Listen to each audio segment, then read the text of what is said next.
Je remercie les organisateurs de la possibilité qui m'est donnée aujourd'hui de faire ma présentation. Je suis ici pour parler de l'approche au Royaume-Uni, à savoir comment nous gérons notre force de travail et quelle est notre stratégie pour les années suivantes. Je vais commencer par vous montrer comment nous travaillons dans notre agence par rapport aux problèmes des personnes âgées. Si c'est possible, on va vous montrer une vidéo qui représente en fait une brève interview avec les 3 partenaires que nous avons, en la personne du ministre des Retraites, Yvonne, qui représente une organisation de consultation. I'm Ros Altman. I'm the government's business champion for older workers. I'm Yvonne Sonsino from Mercer HR Consulting, and Mercer is a firm that advises corporates on HR policy and practice. I'm Louise Griffin. I'm the Human Resources Manager at Steelite International. It is absolutely vital that we recognise the opportunity that the ageing population represents. And companies are concerned about cost, companies are concerned about productivity, and in a number of the studies we've been working with clients on, we've found some of these issues are really now myths. I think in a industry that has a lot of skill, it is important to retrain that skill. And the only way you're going to do that is by keeping hold of your workforce, which are naturally older. The economic impact of hiring older workers and keeping older workers in the workplace has been proven in many studies. The McDonald's study is a very famous one. I think something like 20% increase in productivity, customer satisfaction by having an age-diverse workforce. In my experience, there are still far too many businesses who simply write off people because of their age. Just assume that there isn't a need to employ them or that there aren't many benefits for recruiting them.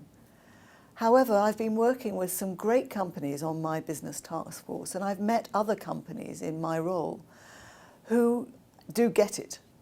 They have started to realise that not only do they need to keep older workers on, but there is a business case for doing so. The working group consists of many companies, from large and to small and medium-sized. I found it particularly useful to understand what some of the large companies are doing in order to address their ageing workforces. We were actually debating amongst the group as to the impact of employment law on some of the initiatives that employers are starting to do. So sharing our learning, sharing experiences from between each other has made that a much easier step to an obstacle now to manoeuvre. I think what has been exciting is to be working with businesses who have started to think beyond the next quarter or the next 12 months and looking further out. They've recognised the demographics and the opportunity that that poses, because over the next few years there will be 3.7 million more people in this country aged 50 to state pension age, but at the same time there will be 700,000 fewer aged 16 to 49. We're heading for labour shortages. We're heading for skill shortages. Now, the employers that are planning for that now are realising the reason for themselves to keep older people on, to recruit them and to retain them. Ce qu'on a vu est une synthèse de ce que je vais dire, que cela vous donne une idée de nos problèmes, mais je vais commencer par les bonnes nouvelles. Nous avons aujourd'hui plus de travailleurs âgés de 50 ans et plus que jamais. soit 9,4 millions. Cela représente une partie importante de la population. Le message positif, c'est que le taux d'emploi chez ces personnes-là augmente. Par exemple, les gens entre 50 et 64 ans, on est passé de 64,5 à 69,4 %. C'est une bonne tendance. Même le taux des personnes de 65 ans, voire plus, a également augmenté. C'est également une tendance positive. Pour les autres catégories d'âge, nous avons un taux d'emploi assez constant. Vous voyez qu'il y a une évolution dans l'attitude des gens. Comme je l'ai dit, l'attitude vis-à-vis de ces personnes est modifiée par les personnes elles-mêmes. Nous avons mené une étude qui nous montre que les employeurs apprécient l'expérience des gens de cette catégorie d'âge. Ils trouvent qu'elles sont fiables. Ils apprécient qu'ils peuvent assumer le rôle de tuteur des jeunes, ce qui leur permettrait d'apprendre dans le travail et non seulement dans le cadre des formations officielles. Les personnes âgées modifient leur attitude vis-à-vis de leur carrière. Elles préfèrent travailler plus longtemps. Ils voient leur vie comme un certain ralentissement plutôt que de rester à la maison. C'est quelque chose de très important. En plus, c'est en rapport avec la sensation d'être important pour la société, d'être sain, d'être heureux. Mais il y a un problème. 1 sur 6 des personnes à l'âge de la retraite dans le groupe des hommes n'a pas travaillé. Nous savons que la force de travail sur le territoire du Royaume-Uni va changer son caractère, peut-être pas tellement, de manière pas tellement dramatique comme dans d'autres pays, mais nous aurons de moins en moins de travailleurs dans la catégorie d'âge de 16 à 55 ans. Et si vous voulez élargir vos entreprises, c'est une information qui est importante pour vous. Si vous prenez une pré-retraite sans avoir travaillé pendant les 10 dernières années avant la retraite, vous toucherez moins, mais il faut dire que tous ont une espérance de vie plus grande et il faudra utiliser ce fonds plus longtemps. Par rapport à l'effet national, il est très important de voir le PIB. Nous estimons que si nous travaillons tous 1 an de plus, nous allons augmenter le PIB d'1%. C'est un chiffre important compte tenu du nombre des travailleurs âgés.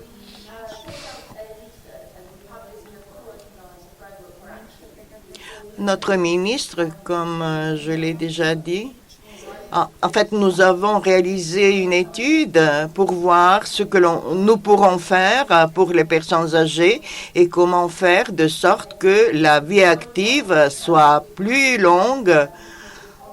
Et lorsque nous avons publié les résultats de cette étude, nous avons constaté que les 2 grandes raisons pour lesquelles les gens quittent leur travail, en premier lieu, c'est les problèmes de santé, et ça, c'est la raison la plus importante, vraiment. Et en deuxième lieu, les soins prodigués à une autre personne. Il y a une initiative sous-jacente c'est que plusieurs personnes prennent leur retraite parce qu'ils peuvent se le permettre du point de vue financier.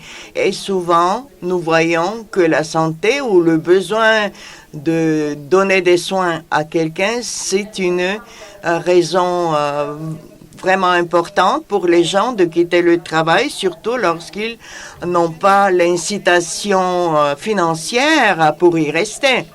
Par rapport aux hommes, il y a 4 secteurs, la production, le bâtiment, les transports et les ventes, où la moitié des hommes actifs qui ont travaillé dans un de ces secteurs et 2 tiers des femmes qui ne sont pas économiquement actives. Vous voyez les données plus bas. Ross Altman, qui est responsable de l'emploi, a résumé les choses en 3 phrases. Conserver, garder les personnes âgées à leur poste de travail, utiliser au maximum leur expérience, ne pas les licencier, ne pas leur montrer que leur vie active est terminée.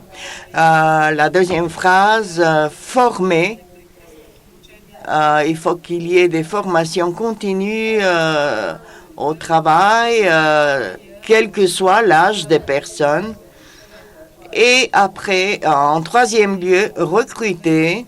Si une personne âgée perd son travail, pour elle, c'est presque impossible de revenir sur le marché du travail et de trouver un emploi.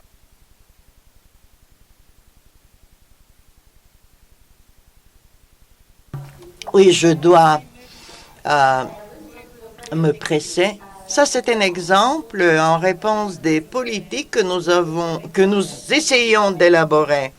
Une de ces politiques, baisser l'âge requis pour la retraite.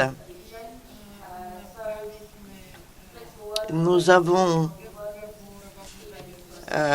mis en place des horaires de travail souples pour tous les travailleurs afin qu'ils puissent s'occuper de leurs problèmes personnels. L'âge limite pour la retraite doit atteindre 67 ans jusqu'à 2028. Il faut être souple par rapport à la mise à la retraite, souple également par rapport au changement d'employeur. Nous avons également différents partenariats avec des entreprises locales, avec des sociétés locales. On associe, on met au même endroit différentes organisations caritatives, des employeurs et l'État, le gouvernement, pour pouvoir travailler sur les problèmes des personnes âgées. Nous avons des projets pilotes aussi, etc.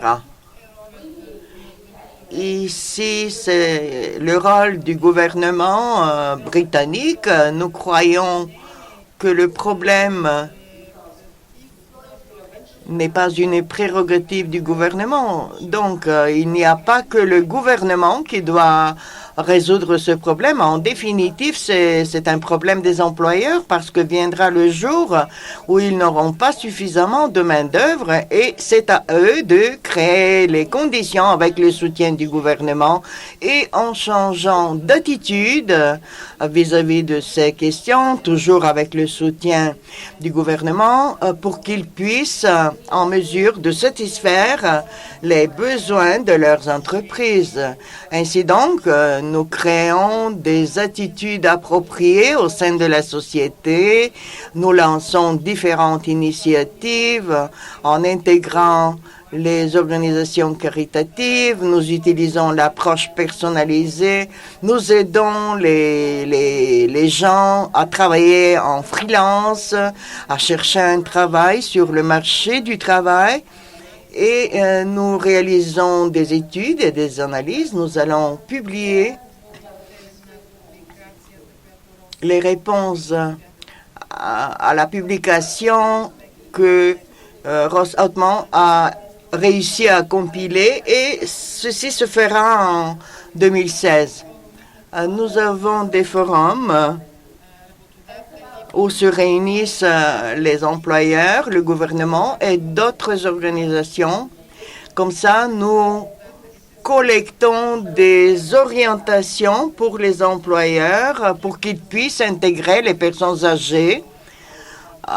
Il y a des recommandations qui sont plus concrètes, d'autres qui sont plus générales.